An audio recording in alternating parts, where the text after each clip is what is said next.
আমাদের কখনোই শুধুমাত্র উপরের তলটা দেখেই যাচাই করা উচিত নয়। অন্যকে না বুঝিয়ে বিচার করে ফেলাটা বেশ বোকামি। একবার একটা লঞ্চ দুর্ঘটনায় পড়ল। লঞ্চের এক দম্পতি একটা লাইফ বোট পেল, কিন্তু স্বামীটা বুঝে ফেলল সেখানে একজন উঠতেই পারবে। লোকটা তার স্ত্রীকে পিছনে ঠেলে দিয়ে নিজেই লাফিয়ে উঠল লাইফ বোটে। ডুবন্ত লঞ্চে দাঁড়িয়ে থেকে মহিলা স্বামীর উদ্দেশ্যে একটাই মাত্র বাক্য চিৎকার করে বলছিল। শিক্ষক এতটুকু বলেই থামলেন। চারদিকে তাকিয়ে ছাত্রদের প্রতিক্রিয়া বুঝতে চাইলেন। তোমাদের কি মনে হয়, কি বলেছিল মহিলা?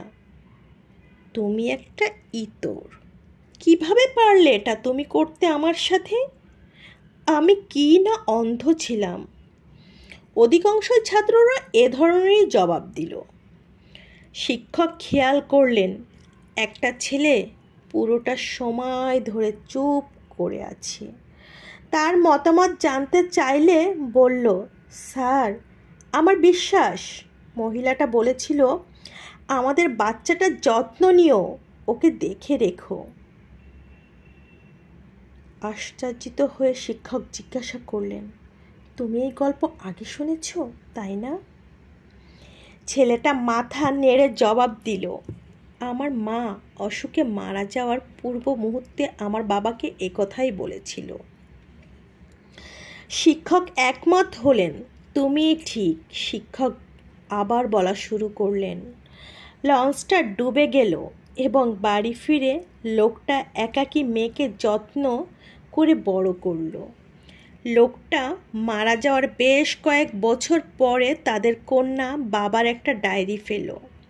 সেখানে সে আবিষ্কার করল লঞ্চ যাত্রায় যাওয়ার আগেই মায়ের দুরারোগ্য রোগ ধরা পড়েছিল। চরম মুহূর্তেই তার বাবা তার বাঁচার একমাত্র উপায়ের সদ্ব্যবহার করেছিল।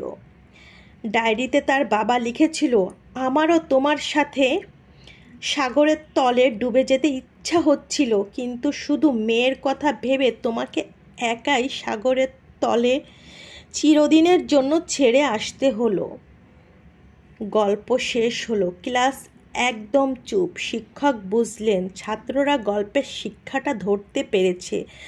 ভালো এবং মন্দ, পৃথিবীর সব কিছুই পিছনে অনেক জটিলতা আছে যা সবসময় বোঝা যায় না।